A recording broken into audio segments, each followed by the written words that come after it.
અમરેલીમાં પાયલ ગોટી સાથે બનેલી ઘટનાના પડઘા સુરતમાં પડ્યા, પરંતુ આ દરમિયાન એક આંદોલનકારીએ જેહાદની વાત કરતા ખળભળાટ મચ્યો। સુરતમાં કોંગ્રેસના નેતા પરેશ ધાનાણી, પ્રતાપ દુધાત, વીરજી ઠુમ્મર સહિત સેંકડો કોંગ્રેસના કાર્યકર્તાઓ આંદોલનમાં જોડાયા। વરાછા મિની બજાર ખાતે એકત્ર થયેલા આ નેતાઓ અને કાર્યકર્તાઓની અટકાયત પણ કરી લેવાઈ।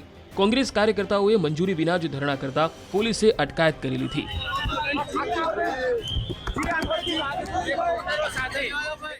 खाकी वर्दी थी हमें बीता नहीं, खाकी वर्दी हमें लड़िए से लड़ता रहवाना। धरपकड़ करे तो मैं पुलिस स्टेशन में धरना करशुं અને જેલમાં લઈ જાય જેલમાં ધરણા કરશું। આ કોઈના બાપની ગુલામી કરવા માટે અહીંયા નથી। અમે ભાજપ સરકારને કહેવા માંગીએ છીએ કે આવનારા દિવસોની અંદર જિલ્લે જિલ્લે ગામડે ગામડે મોટી જેહાદ જગાવીશું। તાનાશાહી બંધ કરો ભાઈ, બંધ કરો, તાનાશાહી બંધ કરો। સર્વ સમાજની આપણે દીકરીઓ હતી એનો એક રાત્રે 12 વાગે વરઘોડો નીકળે છે, એની વિરુદ્ધમાં અમારા ધરણા છે। કોઈ રાજકીય પ્રોગ્રામ નથી, કોઈ પણ પ્રકારનું રાજકીય નથી। અમે ન્યાયની લડત માટે અમારા ધરણા ચાલુ રાખવાના છે। ધરપકડ અટકાયત કરવામાં આવી રહી છે, શું કહેશો? ખાસ અટકાયત સૌ કાયદા વિરુદ્ધની અટકાયત છે। હવે અમારા પોલીસ સ્ટેશનની અંદર અથવા જેલની અંદર અમારા ધરણા ચાલુ રહેશે। વરાછા મિની બજાર ખાતે કોંગ્રેસ દ્વારા જે કાર્યક્રમ બાબતે પરમિશન માંગવામાં આવેલ હતી અને તે કાયદો અને વ્યવસ્થાના કારણોસર આપવામાં આવેલ નથી, તેમ છતાં તેઓ અહીં આવતા અને પ્રોગ્રામ કરવા પ્રયત્ન કરતા તેઓને ડિટેન કરવામાં આવેલ છે। અટકાયત કરીને કોંગ્રેસના નેતાઓને હજીરા પોલીસ સ્ટેશન લઈ જવાયા। અહીં પણ હોબાળો થયો। અમરેલી લેટરકાંડ મુદ્દે કોંગ્રેસ દ્વારા અગાઉથી જ સુરતમાં આંદોલનની ચીમકી ઉચ્ચારવામાં આવી હતી, જેના પગલે વહેલી સવારથી જ વરાછા મિની બજાર ખાતે કોંગ્રેસના કાર્યકર્તાઓ પહોંચી ગયા, જ્યારે આંદોલનની ચીમકીને પગલે પોલીસ બંદોબસ્ત ખડકી દેવામાં આવ્યો હતો। કોંગ્રેસના નેતા પરેશ ધાનાણી અને પ્રતાપ દુધાત પહોંચતા જ તેમની અટકાયત કરી લેવામાં આવી। આ તરફ પાયલ ગોટી ગાંધીનગર પહોંચી અને ડીજીપીને રજૂઆત કરી। સૂર્યાસ્ત અને સૂર્યોદયની વચ્ચે બહુ રીઢા ગુના ના હોય અથવા તો બહુ મોટા ના હોય કે જેમાં વ્યક્તિને ખુલ્લો રાખીએ તો સમાજને નુકસાન થાય એવું હોય, એ સિવાય સૂર્યાસ્તથી સૂર્યોદયની વચ્ચે આ દીકરીને પોલીસ પકડીને એલસીબી અમરેલી ખાતે લઈ ગઈ, તે પહેલો ગુનો। બીજું કે એની સામે તહોમત પુરવાર થાય તેની પહેલાં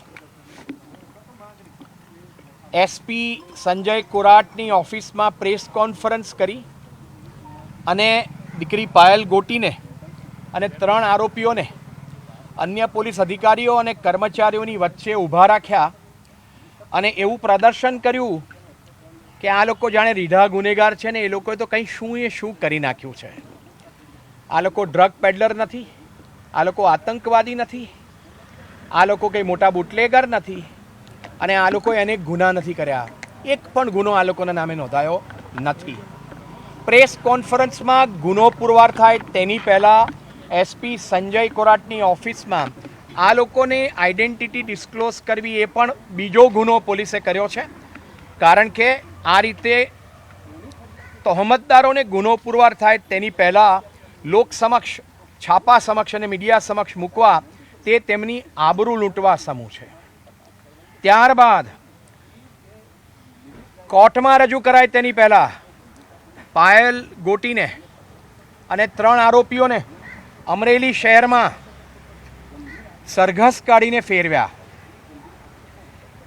આ સરઘસમાં એમની સાથે ફક્ત પોલીસ નથી, પણ અમરેલીના ધારાસભ્ય ભાજપના અને ઉપદંડક, શું નામ એમનું, કૌશિકભાઈ વેકરિયા, એમના અંગત સચિવ અને એમના ખાસ મિત્રો આ વરઘોડામાં સાથે હતા અને આસપાસ લોકો સાથે વાત કરતા એવું પ્રસ્થાપિત કરવા માગતા હતા કે આ વરઘોડો આ કથિત આરોપીઓનો અમે કાઢ્યો છે। એનો અર્થ એ કે અમરેલીનો ધારાસભ્ય કૌશિક વેકરિયા એ ભલે પ્રત્યક્ષ રૂપે હાજર નહોતો પણ અપ્રત્યક્ષ રૂપે હાજર હતો અને પોલીસે ધારાસભ્ય દ્વારા પોતાનો ઉપયોગ કરાવડાવ્યો અને આ દેશની રક્ષકની જગ્યાએ પોલીસ ભાડુતી સૈનિક થઈ ગઈ। એ એમનો ત્રીજો ગુનો અને એમને વાંધો છે એની ફરિયાદ કરી। ચોથું કે પાયલબેનને પોલીસ કસ્ટડીમાં પેલા ઘંટીના પટ્ટા હોય જેને દંડા સાથે બાંધે અને આ શસ્ત્ર ફક્ત તમને એલસીબી અને એસઓજી દરેક જિલ્લામાં જોવા મળે, એનાથી એને મારી. અન્ય તહોમતદાર મનીષભાઈ વાઘસિયા, જેમની ઓફિસમાં આ દીકરી કામ કરે છે, એને પણ બેરહેમીથી એની હાજરીમાં માર્યો અને એની જરૂર નથી. શાને માટે માર્યા? અને અગત્યનું ત્યાં પણ છે કે એને જ્યારે મારી એ ઉપરાંત એસપીએ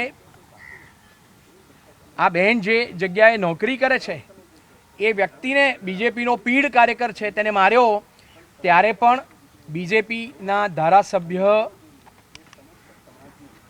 બધા મિત્રો ત્યાં હાજર હતા.